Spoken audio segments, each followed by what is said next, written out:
Now, I know that we've been on our wrist for a little bit here in quadruped. We're going to be in quadruped for one more movement here. It's going to be a little bit challenging, or we have two more, but your next one will be in quadruped. We normally do our hip axial rotations in quadruped with our knee on the floor. I'm going to have us take our knee just off the ground when we do so. And your goal is to make sure that as we do axial rotations, we're not moving into hip abduction, okay? So I'm going to have Mike and Luke go back into quadruped position. We'll start with our right leg here, okay? So what I want you to do is bend your right knee as much as you can. Just start there. Bend the right knee as much as you can. See if you can float your right knee just barely off the floor. Truly, just barely off the floor. You probably won't see their knees even leaving the ground, but again, it's just barely floating up, okay? Now from here, imagine that your thigh is staying still, trying to rotate and kick the heel out to the side as far as you can. And hold, okay? You may not go very far, that's okay. Do your best. And then from here, you're going to try and sweep it across your body towards your left leg. Externally rotate as far as you can. If your knee just moved out to the side, bring it back right underneath that hip. Okay, again, we're focusing on axial rotation. So again, rotate out to the side as far as you can. Internally rotate. We're only doing three reps per side. And externally rotate. Hold, breathe. Internally rotate. Last rep coming up. And externally rotate. Hold. For 3, 2, and 1. Set that right foot down. Great, moving on to the left side. Okay, so again, knee is gonna barely float off the ground. Bend the left knee as much as you can, and then take it just off the floor enough for me to slide a credit card underneath your knee. Internally rotate, kick the heel out to the side. Hold, good, and externally rotate, sweep it across your body as best as you can. Internally rotate. If you feel yourself shifting at the pelvis and starting to kick out of position, just come back, meet yourself where you're at. Externally rotate. Good, and one more time, internally rotate. You want to imagine if I set a glass of water on your low back, it would stay still because you're localizing just that femur. Okay, and last one, externally rotate. Hold there. And rest. Awesome. I'm going to grab a bench. All right, you at home can be using I'll move this over so it's in the center here. You could be using a wall, you could use a box, a chair, anything essentially to allow yourself to balance here. So we're gonna take our right leg forward, our left knee is gonna stay on the ground. I'm gonna make sure that Luke and Mike are back far enough so that if they are to bring their leg up in front of them, they're not gonna hit the bench, okay? Great, all right, so you may have to also modify where your hands are in space. If you have to lift an arm to get your leg to move around, please do so. We're gonna go through a couple hip cars on our right leg. So from here, they're gonna hip flex first. They're gonna drive their right knee towards their chest so it's off the floor. Good, from here they're gonna abduct, they're gonna open out to the side as far as they can. It's a tough base position to be in. Do your best here. They're gonna internally rotate, try and kick the heel behind them as far as possible. They're gonna take their knee, carve it all the way around, being mindful of this position with their rib cage, keep that locked down. Once you get to your midline, bring it down and hold. We're gonna try and go through in reverse. So they're gonna push back with their right heel, hold. They're gonna abduct first, open to the side like you're doing a clamshell. And then externally rotate, try and sweep that heel through to the front without touching the floor. Bring the knee up towards the armpit before sliding in front, back to the starting position and down. Second rep, here we go. So knee comes up, hold, abduct, open out to the side. Internally rotate. Carve that knee all the way around, being mindful of that trunk position. From the top of your head to the bottom of your left knee, you should be in a straight line. Good, once you finish that rep, we'll reverse here. So push that foot behind you, hold, abduct, open to the side. Externally rotate, really try and get that foot away from the floor. Knee comes up towards the armpit, in front of your body, and then down. And we'll switch sides. Alrighty. So again, 2 reps here on the left side. Drive the left knee up towards your chest so foot leaves the floor. Good. Abduct, open to the side. From here, internally rotate as best as you can. Carve your knee all the way around, creating as much of an arc as you can. Get to your midline and freeze. Try and keep that knee as bent as possible. Squeeze that heel towards your butt. Drive back in space. Hip extension. Abduct, open to the side.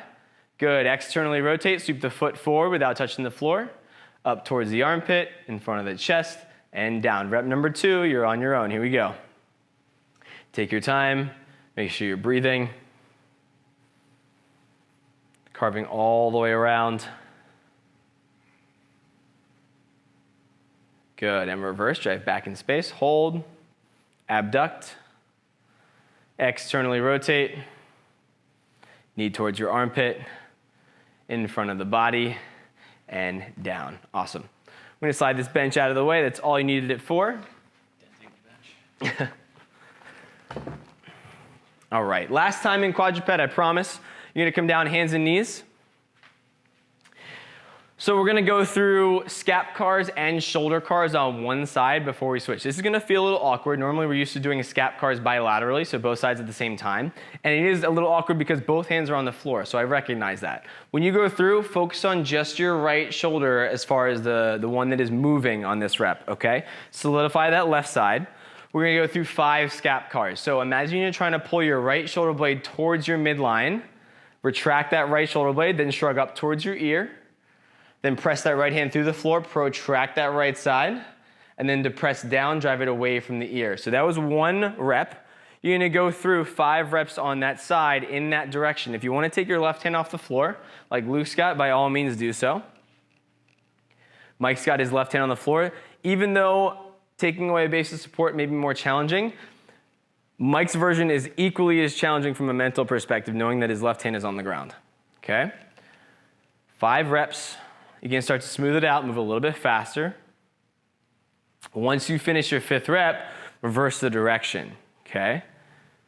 So you'll go through and you'll start by retracting and then depressing before moving into protraction and elevating.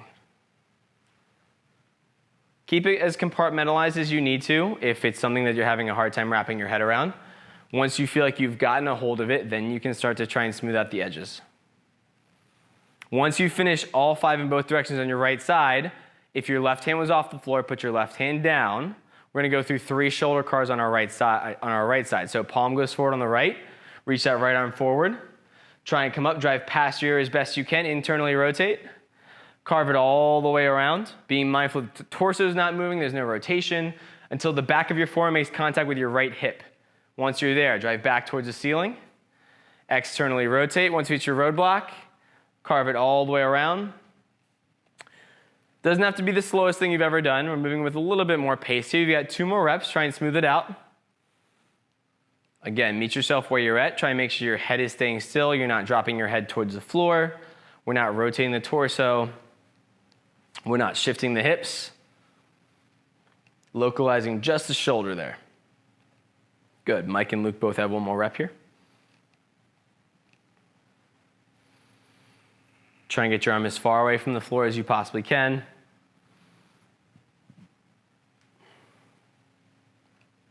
And finish up that right side. Excellent. So reset the hands. If you want to take your right hand off the floor for your left-sided scap cars, go ahead. Otherwise, keep both hands down. Focus on the left shoulder blade. Retract first. Elevate second. Protract third. Depress fourth. And again, keep it as compartmentalized as you need to. Once you feel you have a grasp on this, go ahead and try and smooth it out. If both hands on the floor is really throwing you for a loop, try and take that right hand off the floor. I know it's more challenging, but it might be easier to understand.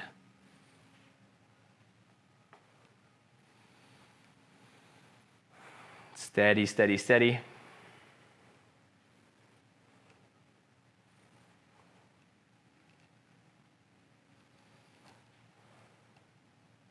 Once you finish all 5 in one direction, then switch.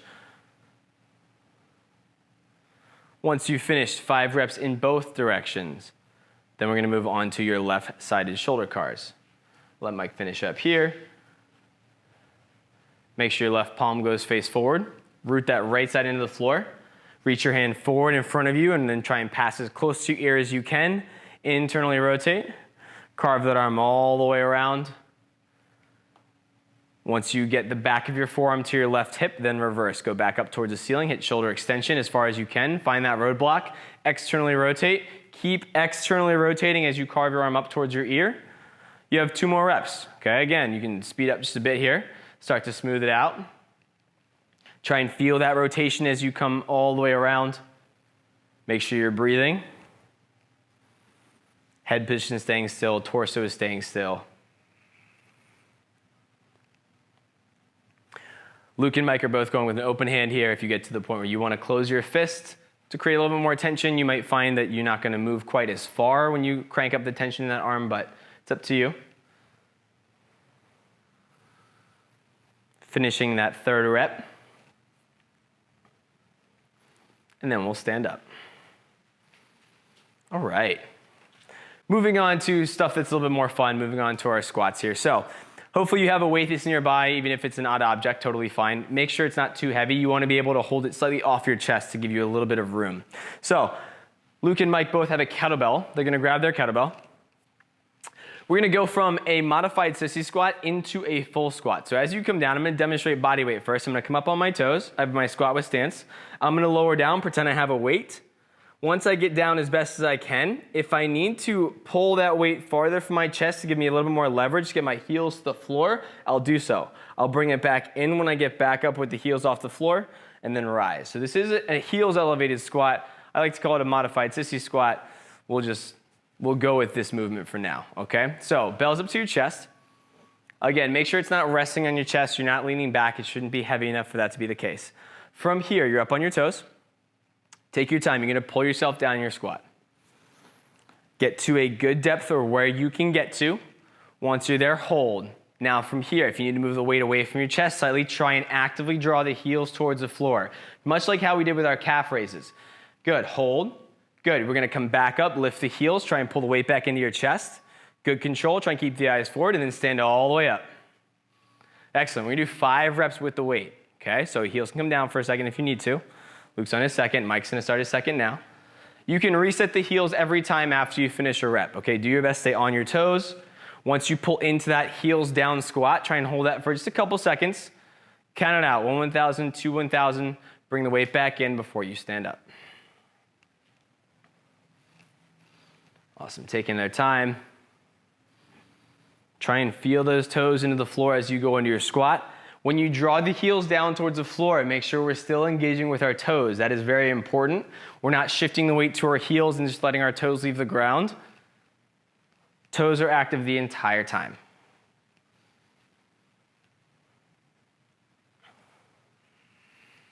Excellent. Good. They each have 1 more rep. And if you can take that weight closer to you as you bring your heels down, that would be the goal. Don't just throw the weight forward just because I asked you to. Only push the weight as far forward as you need to. Awesome. Finish your 5th, put the weight down. All right.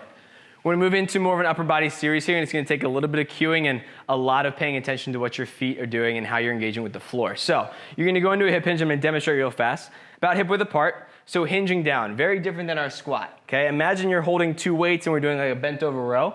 You're gonna think about driving your elbows towards the ceiling.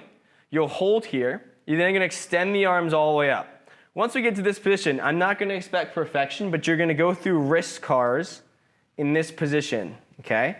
So it's gonna be tough just to hold your torso where it is. You're gonna feel your legs as you go through.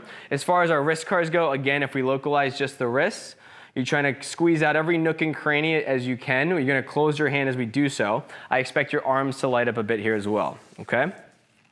I know we all have different ranges of shoulder extension. Go to where you can today. Find a hip width stance.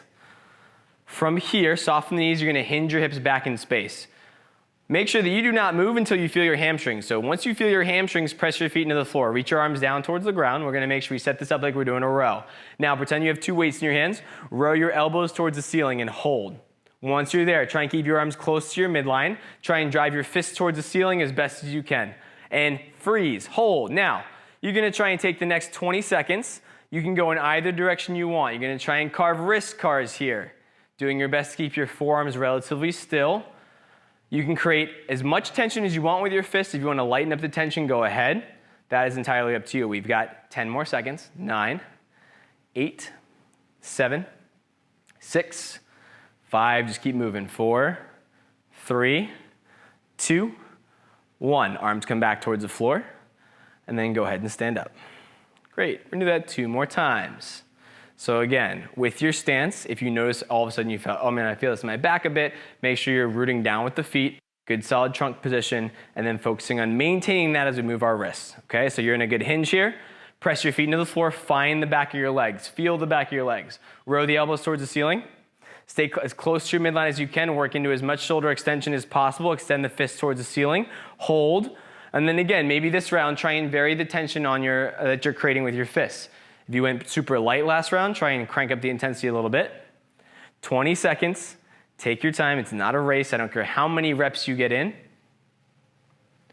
Holding it here for 10. Keep going. If you've only been going one direction, maybe try reversing it. Here for 5, 4, 3, 2, and 1. Bring the arms back down, stand up. We have one more.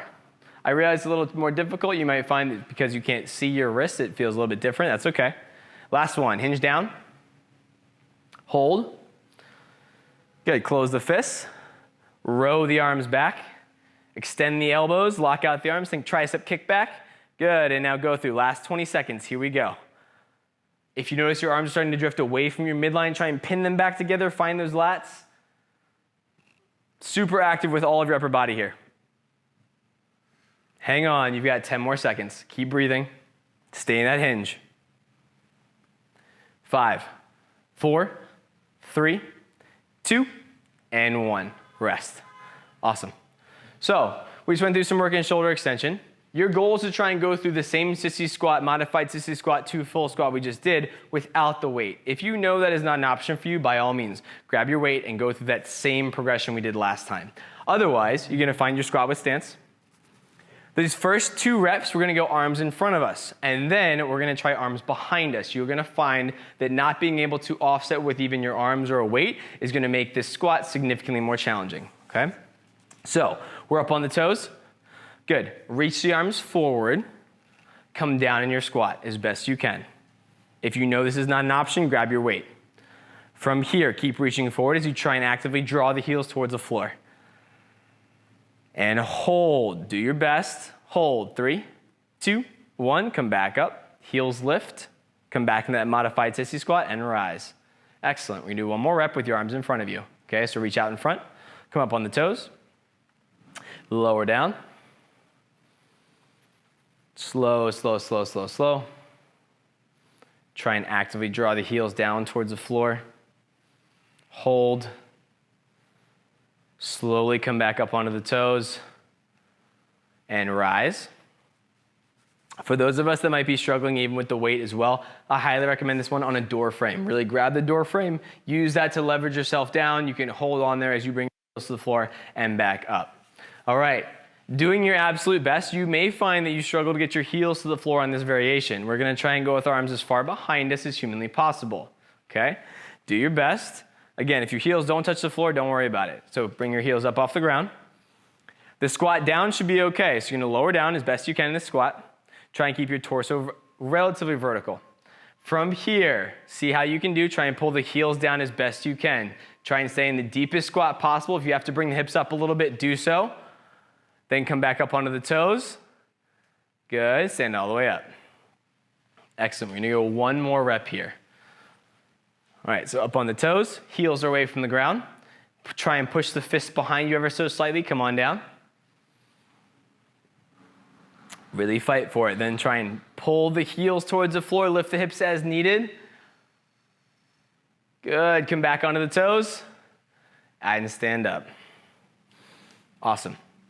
Last thing here is going to be this isometric movement pathway. We're going to go through into a Cossack squat variation. I'm going to demo a version that's a much more regressed version, especially for those of us that have some knee issues and really struggle with Cossack squats. I'll demo once from the front.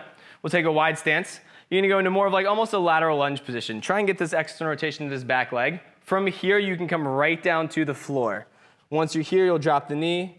We'll flip the toe under. I would rock back as best as you can. Okay, just go to where you can. You're going to come back up, flip the toes under. Push yourself back up into that lateral lunge or Cossack squat variation. Come back to the top. In a perfect world, if you can, we're going to try and progress towards going from a Cossack squat all the way down to the ground. Knees going to touch the floor. Try and park back onto that ankle. We're going to come back up, flip the toes, drop the heel, and rise. Okay, so a lot going on with the foot and ankle there as you move into a Cossack squat. The best thing you can do, use your hands on the floor as much as you need to, okay? And then as you feel more comfortable, start taking the hands off the ground. So, find your wide stance for your Cossack squat and or lateral lunge. And again, bring your hands to the floor whenever you see fit. So you're gonna Cossack squat to the right. And now for first rep here, just to make sure we're all on the same page, bring your hands to the floor, just so you know what's going on. You're going to drop that right knee to the ground. Get your heel off the floor with your right side. Knee comes to the floor. Good. Untuck the toes. Try and sit back to that right ankle. Good. Then you're going to lean forward again. You're going to tuck the right toes underneath. Push yourself back onto your right heel, and then come all the way back up. Let's try once to the left, using your hands on the ground. So left side. Awesome. Get to the depth you can. Bring your hands to the floor. Knee comes forward. Untuck the toes. Park it back. Good. Bring it forward. Retuck the toes. Use your hands to push yourself back to your heel, and then come all the way to the top. Great. You're going to transfer back and forth. I know we've spent some time before doing Cossack squat transfers too, so if you can, never come all the way back to the top. Once you come into your Cossack squat, switch sides. We're doing 3 reps per side. Go back and forth, alternating right and left. Your challenge is to make sure that after you finish this move, we don't stand all the way up. We're going to try and transfer low across towards the floor. You've got Luke and Mike here doing it nice and beautifully, synchronized, 10 out of 10. Unsynchronized. Taking your time. You should feel a lot with the foot, a lot with the ankle. Trying to progress your way towards doing this without your hands as best as possible.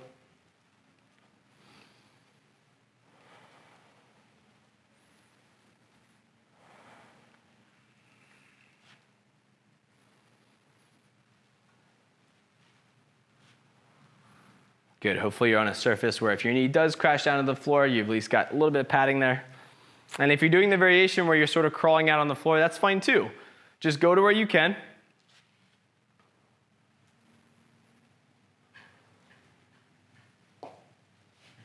Snap, crackle, pop. Last rep on the left side here.